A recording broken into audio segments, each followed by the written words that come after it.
Big பாஸோட third promo release ஆயிருக்கு. நம்ம சொன்ன மாதிரி ஜெயிலில் பார்வதி எஃப்ஜே அடைச்சிருக்காங்கன்றதை நம்ம போன வீடியோவில் சொல்லிட்டு இருந்தோம். அது இப்போ அஃபிஷியலாக அடைச்சிருக்காங்க. எந்த பேசிஸில் அப்படின்றத இந்த ப்ரோமோ மூலியமா ரிவீல் பண்ணியிருக்காங்க. இதுல உங்களுக்கு பல பேர் பல குழப்பங்கள் இருக்கு. இல்ல பார்வதி தான் நம்பர் 1க்கு டிசர்விங், திவாகர் தான் நம்பர் 3க்கு டிசர்விங் அப்படின்ற மாதிரி நிறைய பேர் கமெண்ட் செக்ஷன்ல போடுறீங்க. பட் உங்களுக்கு கான்செப்ட் புரியுதா இல்லையான்றது இன்னும் கொஞ்சம் தெளிவா நான் கிளாரிட்டி கொடுத்துட்றேன். அப்புறம் நீங்க சொல்லுங்க எது நியாயம் எது தப்புன்றது நீங்களே சொல்லிருங்களேன். வணக்கம் மக்களே, நேஷனல் உச்சிலிருந்து உங்கள் மணிவண்ணன். சேனலுக்கு புதுசா இருந்தீங்கன்னா சப்ஸ்கிரைப் பண்ணிருங்க. வீடியோ பார்க்குற அனைவருமே மறக்காம லைக்கும் ஐப்பும் பண்ணீங்கன்னா வீடியோ பல பேருக்கு போய் சேரும். மறந்துடாதீங்க, லைக் பண்ணிருங்க காய்ஸ். நான் எல்லா வீடியோலையும் கேட்டிருக்கீங்க, மறந்துடாதீங்க. இப்போ கண்டென்ட்டுக்குள்ள போயிடலாம். முதல் விஷயம், இந்த டாஸ்க் எந்த பேசிஸ்ல இருக்கு? மெச்சூரிட்டி, கண்டென்ட் கிடையாது. கண்டென்ட் பேசிஸ்ல கிடையாது, மெச்சூரிட்டி அப்படின்றது முக்கியம். எப்படி நடந்துக்கிட்டாங்கன்றது முக்கியம். அந்த கேட்டகரியில் நீங்க சொல்ற பார்வதியும் வரமாட்டாங்க, திவாகரும் வரமாட்டாங்க, கமருதீனும் வரமாட்டாங்க, எஃப்ஜேயும் வரமாட்டாங்க. அவங்கெல்லாம் கடைசியில் நிற்க வேண்டிய ஆட்கள் தான். அவங்கள ஃபர்ஸ்ட் பிளேஸ் கொடுக்கணும், இது பிளேஸ் கொடுக்கணும். நீங்க அப்படி ஒரு டேக் லைன் கொடுக்கணும்னா கண்டென்ட் ரிலேட்டட் அப்படின்ற ஒரு டேக் கொடுத்துருந்தாங்கன்னா நீங்க இவங்கெல்லாம் தூக்கி முன்னாடி வைங்க. கண்டென்ட்ல இவங்க தான் அதிகமாக கொடுத்தாங்கன்னா அவங்கெல்லாம் முன்னாடி வருவாங்க. இங்க கண்டென்ட் கேட்கல மக்களே, கண்டென்ட்டே கேட்கல. அதை நீங்க தெளிவா புரிஞ்சுங்க. நீங்க என்ன பண்ண, பார்வதி தான் டிசர்வ்னா அப்ப பார்வதி அடக்க ஒடுப்பாக, அமைதியாக, எல்லார் சொல்றதையும் கேட்பதாக இப்படி இருந்து செயல்பட்டு இருக்கணும். அந்த மாதிரி இருந்திருக்கணும். இங்க அப்படி கிடையாது. மெச்சூரிட்டியா நடந்துக்கிற விதம்னு மீன்ஸ் ஹேண்டிலிங், எப்படி நம்ம ஒரு விஷயத்தை அணுகிறோம், இந்த மாதிரி நிறைய கேட்டகரி இருக்கு மெச்சூரிட்டியில. ஓகேவா? மெச்சூர்டு ஹேண்ட்லிங்ல. ஸோ அந்த கேட்டகரியில வர மாட்டாங்க. பார்வதியும் சரி, திவாகரும் சரி, எஃப்ஜேவும் சரி, கமருதீனாரும் சரி, இவங்கெல்லாம் வரவே மாட்டாங்க. அதனால அவங்களை எடுத்துன்னு ஃபர்ஸ்ட் கூட இணைக்காதீங்க. அவங்க தான் டிசர்விங்னு சொல்லாதீங்க. இந்த கேள்வியை ஃபர்ஸ்ட் அண்டர்ஸ்டாண்ட் பண்ணிங்க. பல பேருக்கு இந்த கேள்வியே புரியாம பாரு தான் ஃபர்ஸ்ட்னு சொல்றீங்க. அது கிடையாது. தெளிவா புரிஞ்சுக்கிட்டு பாருங்க. ஓகே, அவங்க 4 பேர் லாஸ்ட்ல தான் இருக்கணும், வேற வழி கிடையாது. இன்னொரு ஹைலைட்டா சொல்றேன், எவன் லாஸ்ட்ல இருக்கானோ அவனுக்கு தான் ஐப்பதிக்கும் அப்படின்றத நீங்க தெரிஞ்சுக்கங்க. இது பிக் பாஸோட வரலாறு சொல்கிறது. அதனால நீங்க அப்படி எடுத்துக்கங்க. ஓகேவா? ஐ மீன் என்னன்னா, இந்த ரேங்கிங் டாஸ்க்ல கடைசியில் இருக்கவங்க தான் நிறைய நாள் டிராவல் ஆவாங்கன்றது பிக் பாஸ் வரலாறு சொல்லுது. அப்படி புரிஞ்சுக்கங்க. இப்போ கண்டென்ட்டுக்குள்ள போயிடும். உடனே திவ்யா சொல்றாங்க, என்ன சொல்றாங்கன்னா, நீங்க பாஸ் நீங்க நியாயமா சொல்லுவீங்கன்றதுக்காக தான் நினைச்சுதான் நியாயமா உங்களை நிக்க வச்சோம். ஆக்சுவலா ஏதோ ஒரு டாஸ்க் பேசிஸ்ல நடந்திருக்கு. ஒட்டுமொத்த வீடுமே ஓட்டு போட்டிருக்காங்க. நான் அதான் சொன்னேன், எந்த பேசிஸ்ல இவங்க செலக்ட் பண்ணாங்க, உங்களுக்கு ஏன் தகுதி இருக்கா அப்படின்ற மாதிரி கேட்டாங்க. நான் சொன்னேன்ல, அது பிக் பாஸ் செலக்ட் பண்ணாரா இவங்க செலக்ட் பண்ணாங்களான்ற கேள்வி எனக்கு இருந்துச்சு. இப்போ அந்த ப்ரோமோ மூலியமா தெரிஞ்சிருச்சு. இவங்க தான் செலக்ட் பண்ணிருக்காங்க. இவங்களே ஓட்டு போட்டு செலக்ட் பண்ணிட்டு உங்களுக்கு என்ன தகுதி இருக்குன்னு கேட்க முடியாது. அப்போ உங்க செலக்ஷனே தப்பு. புரியுதுடா? இப்ப ரம்யா கேட்டாங்கல்ல போன ப்ரோமோல, உங்களுக்கு என்ன ரைட்ஸ் இருக்கு அப்படின்னு கேட்டாங்கல்ல. அப்ப தப்பு யார் மேல இருக்கு?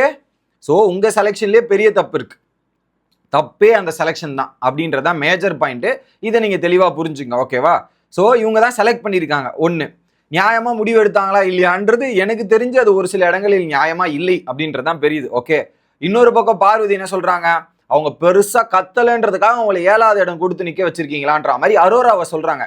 அரோரா கத்தலை தான் அதுக்குன்னு. ஆமா, கத்தனா இப்ப நீங்க மெச்சூர் இல்லைன்னா கத்துறதும் நியாயமான விஷயத்துக்கு கத்துனீங்கன்னா பிரச்சனை கிடையாதுங்க. நீங்க பண்றது எல்லாமே அன்வான்டா இருந்தா அது பிரச்சனை தான். அதை ஃபர்ஸ்ட் புரிஞ்சுக்குங்க. அந்த கேட்டகரியில வராது. ஸோ அவங்க தான் தெளிவா சொல்றாங்களே, அதுக்கேற்ற மாதிரி இருக்கணும்ட்டு. கடைசி இடத்துல என்னது, ரொம்ப சிறுபுலத்தனமா இருக்குன்ட்டு.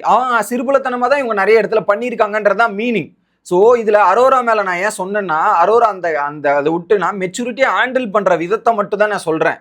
அந்த கேட்டகரியில் அவங்க நல்லா ஹேண்டில் பண்ணியிருக்காங்கன்றதான் பாயிண்ட். ஸோ அவங்க 7வது இடத்துக்கு டிசர்விங்கான்னு கேட்டீங்கன்னா, நான் 7வது இடத்துக்கு விட முன்னாடி நான் ஃபர்ஸ்ட் பிளேஸ் வரையும் பேசியிருக்கேன். அவங்க முன்னாடிக்கு டிசர்விங் தான். அதுல பார்வதி சொல்ற பாயிண்ட் எனக்கு வேலிடேட்டே பண்ண முடியல.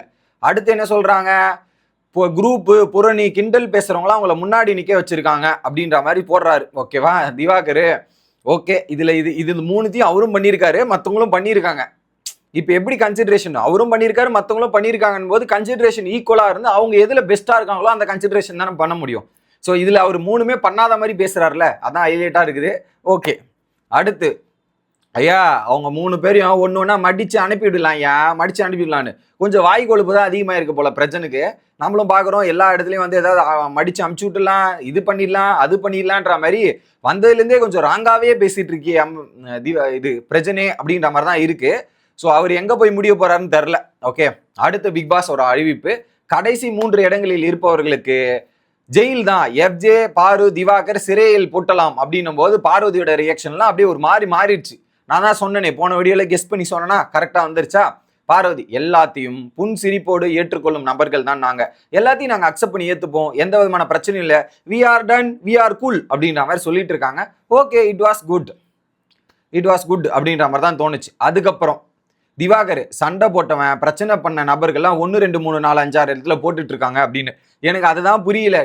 உங்களுக்கு டாஸ்க்கு என்னையா 1 2 3 நேரத்துல சண்டை போட்டோம் பிரச்சனை பண்ணவங்களாம் 1 2 3 4 நபர்கள். அப்ப திவாகர் எடுத்து போய் ஃபர்ஸ்ட்ல வச்சணும். திவாகர் சண்டை போடல, பிரச்சனை பண்ணல. அந்த திவாகர் சண்டை பிரச்சனை போடாத நபர்கள் அவரு தாங்க ஃபர்ஸ்ட் பிளேஸ். அதே மாதிரி பார்வதி 2வது பிளேஸுங்க, எஃப்ஜே 3வது பிளேஸுங்க, கமருதீன் 4வது பிளேஸுங்க. இந்த 4 பேருமே வந்து சண்டை போடல, பிரச்சனை பண்ணல, இது எதுவுமே பண்ணலங்க. டிசர்விங் கேண்டிடேட் இந்த 4 பேர் தான். அவங்க சொல்ற கூற்றின் படி சண்டை போடாத பிரச்சனை பண்ணாத நபர்கள் தான் டாப் 4ல இருக்கணுமா. பண்ற நபர்களை தான் அவங்க வச்சிருக்காங்களா. திவாகர் என்ன சொல்றாரு, பண்ற நபர்களை அவங்க வச்சிருக்காங்களா. பண்ணாத திவாகரையும் பார்வதியும் கமருதீனும் எஃப்ஜேயும் தூக்கி ஃபர்ஸ்ட்ல வச்சிருக்கணும். தப்பு பண்ணிட்டீங்க, அதை மட்டும் தயவு செய்து பண்ணிருங்க அப்படின்றத சொல்லிக்கிட்டு வீடியோ முடிக்கிறேன். அடுத்த வீடியோல வந்து சந்திக்கிறேன். Bye guys.